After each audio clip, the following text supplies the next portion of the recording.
What's going on, everyone? I'm just a typical, average American here today to react and learn about some British things that really confuse Americans. So today I want to take a look at this Reddit discussion where somebody asked, what Britishisms or British things do you regularly do that always confuse people when you go abroad? So, when British people travel outside of Britain and interact with the rest of the world, and particularly Americans, there's a lot of behaviors or customs that you might do or language that you use that is confusing to us. So, since I'm American and I'm easily confused, I thought it would be fun to take a look at this discussion and learn about some of the differences between Brits and the rest of the world. So, let's take a look here, starting with, for me, it's saying cheers instead of thanks. Yes, although I will say this would be a very strange word to use in America, but it is one of those British words, Britishisms, as we're saying, that we understand. We've heard it enough times. It's almost a stereotypical type of British word to us Americans, where a lot of Americans, God, if you said cheers, a lot of Americans inside their mind would be like, oh, they said the thing. They said the thing. They said cheers. It'd be very exciting for us. Because, yes, we say thanks. I like cheers. It's very pleasant on the ears. I don't think it's going to catch on here, but I love how British people say cheers. Such a wonderful word. But I don't think this would confuse, well, it would confuse some Americans for sure. But a lot of Americans have a good shot of understanding this. Maybe not that it means thanks, but it's a positive affirmation of some sort. We just nod our head and be like, oh yeah, cheers, cheers back to you. That has especially confused Americans while I've been in the USA, as they think it's short for cheerio, and I'm saying goodbye instead of thanking them. Oh, okay. Never underestimate the American mind, or overestimate the American mind, maybe. I wouldn't have thought this would be a problem. Funny enough, cheerio is even more of a British stereotype in America, where if Americans are doing an impression of British people, it's always like, oh, cheerio. Like I don't actually know how often you guys use that word. But it's I've never heard of Americans getting cheers and cheerio mixed up. Cheerio means goodbye. Yeah, is that actually common in Britain? I'm curious about that because that's like in every American movie about British people. They're saying cheerio. Okay, you know what? This is actually a good start because this actually is a bit confusing, and this is literally British people's real life experiences with Americans and other people around the world. So this is pretty interesting. I was writing on a whiteboard in a meeting in the United States, and I asked if anyone had a rubber. Oh, oh no. Oh no. No, what is a rubber in Britain? In this context, it must be an eraser because we're talking about a whiteboard. If you if you were in a meeting and someone asked if they could have a rubber, that would be funny. They'd say, "Cue the very awkward interaction, which involved me having to clarify, I don't mean a condom."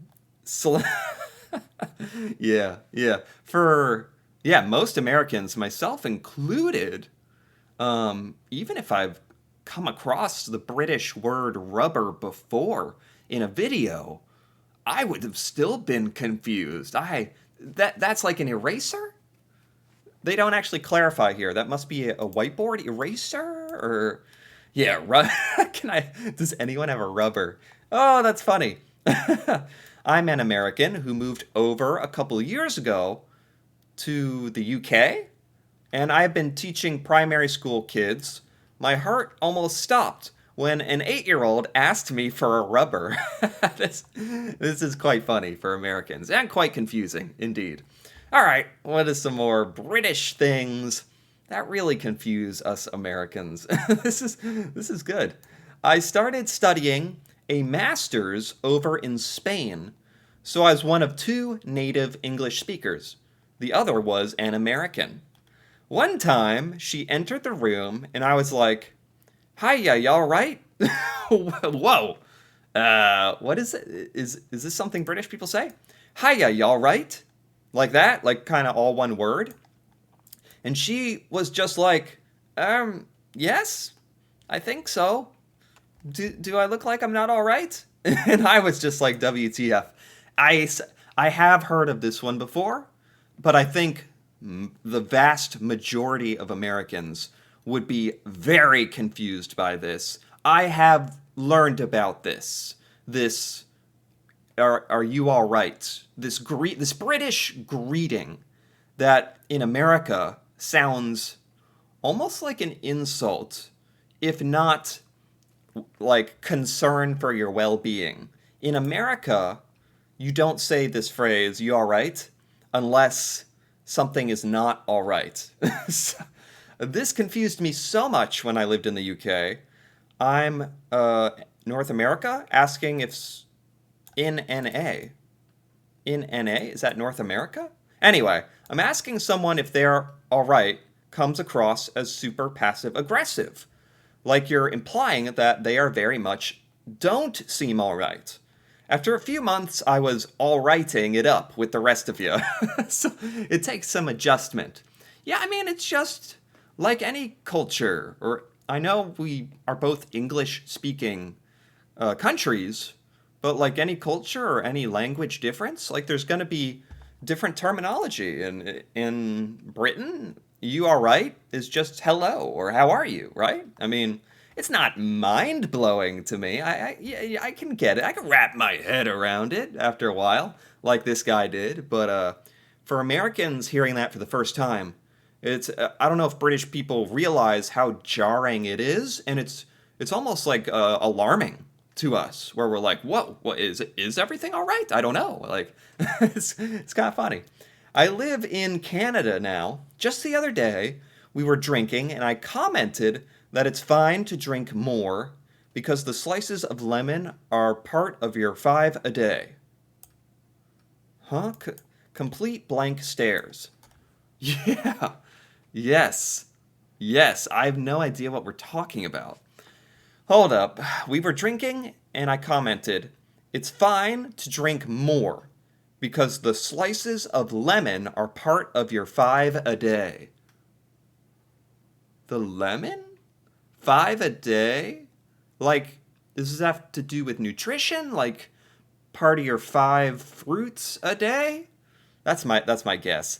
The idea of 5 fruit and veg a day hasn't crossed the ocean exactly, but based on the context here, I was able to reason through this. But I think my first reaction was definitely blank stare. Like, what? At least it's part of your 5 a day. Once you read the whole thing, the lemon is part of your 5 a day. So in Britain, you're taught that you need 5 fruits and 5 vegetables a day? Interesting. In America, we have like the food pyramid, which has some guidelines over what you're supposed to eat. But goodness knows, in true American fashion, I completely forget any and all things I learned about nutrition. I am barely alive, as with most of us Americans. Definitely not getting 5 fruits and vegetables a day, although That sounds like a lot. Like that's a great like sort of goal to shoot for. They should probably teach that here. Yeah. But no, that did confuse me. Saying something is lovely when in the United States always gets the most bizarre reaction. Something is lovely. You know, we don't really use that word very much. Oh, that was lovely. But it's not like we never use it, now that I think about it. Yeah, sometimes you whip out that word, lovely. It's almost like if you're being a little funny or something, or if you really enjoy something.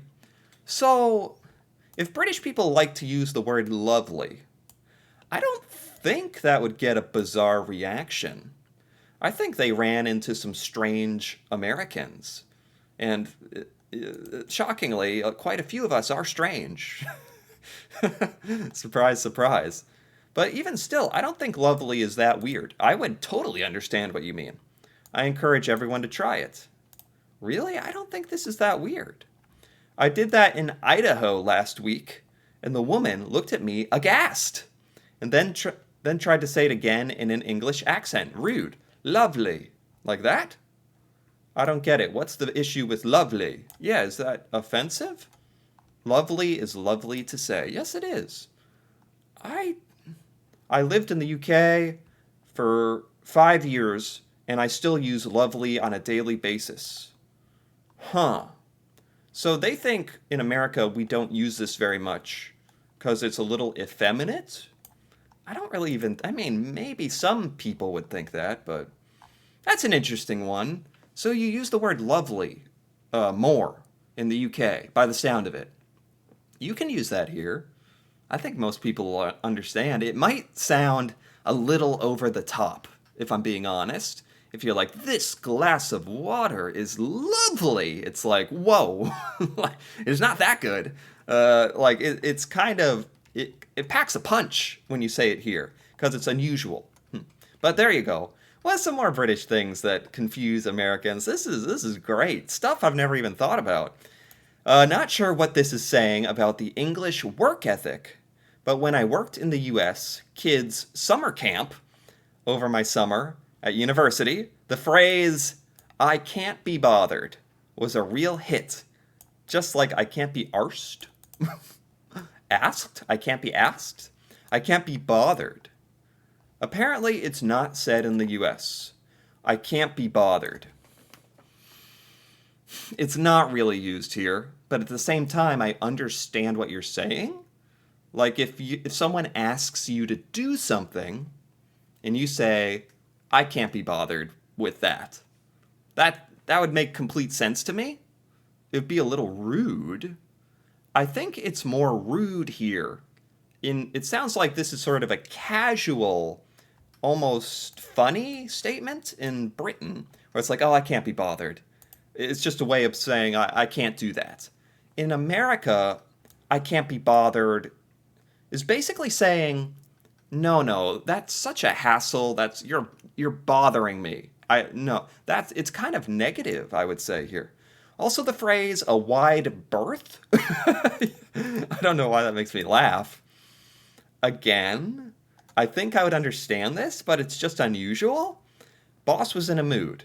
I told my American colleague I'd give her a wider berth. Oh, I have no idea what we're talking about then.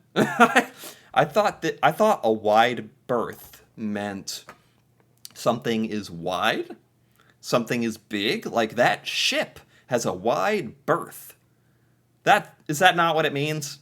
I have no idea. I have no. If you said I'd give her a wider berth, you'll give her a what now? Yeah, exactly. A wide berth? Can I Google this? Oh, it means to avoid or stay away from a person. To steer clear of them. To give them a wide berth, to give them room. Oh, yeah, that is not used in America. I've never heard that before. I think I was thinking of girth, like a wide girth, like on a ship. Look at that. big ship. It's got a wide berth, like, or maybe I was thinking of bow, or I don't know, but yeah, that confused me. That's a good one. I'm English, but I live in China. Whenever something's all right or pretty decent, I say, not too shabby.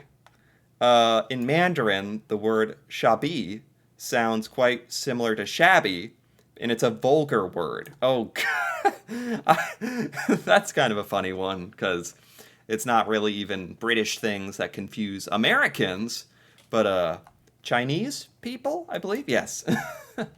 Apparently, they don't say swings and roundabouts. No, we don't. Swings and roundabouts. A roundabout is that traffic phenomenon where you drive in a circle and you yield, and it's very advanced, and a lot of us Americans are terrible at it. Roundabouts. So they don't say swings and roundabouts. Swings and roundabouts. Maybe I can.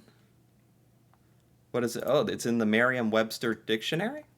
Used to say that two choices or situations are basically the same because they have an equal number of advantages and disadvantages. Oh, really? This is a saying. Meaning you have two choices and they're basically the same. Swings and roundabouts. Okay. Yeah, without looking that up, extremely confusing, makes no sense at all. But it's kind of a useful saying, though. We don't really have, well, in America we would say apples and oranges. Like, sort of. Yeah.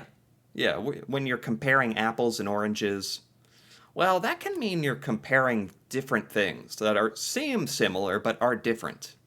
This is a little different. This is saying two things that are basically interchangeable. I don't know if we have a saying that's quite the same as that. I said tapete to a waitress in Vegas. She assumed I said carpet, and she looked down at it. I mean, I would too. Tapete. Tapete. What is tapete? Like to pet a cat? Or, given how regional that one is, I don't blame her for being confused. What does this mean? First time someone called me pet, I thought they were crazy? What does it mean? Yes, yes, what does this mean? Ta means thank you? Pet is a term of endearment? It's just a way of saying thank you. To pet? Sounds like a country, or like a place, Tibet, or this is Tupet. Where do you say this in Britain? This is regional? I've never heard this is just saying thank you. That sounds like another language to me, Tupet. I've never heard that before. Ever, ever. Is that common in Britain? I don't know. But at the risk of becoming even more confused, I think I'm going to stop here. This was really interesting, actually. There's a lot of Britishisms or British words and things that are genuinely very confusing to us Americans, but it's fun to take some time to learn about what this stuff means and give myself a chance of understanding it in the future, which is good. But yeah, so many of this stuff would just leaves us Americans like scratching our head, like what? More differences than I would have thought between Britain and America. It's kind of shocking. A lot of differences between our language, honestly. But it's cool. It's cool in a way. So anyway, if you enjoyed this, feel free to give this video a like.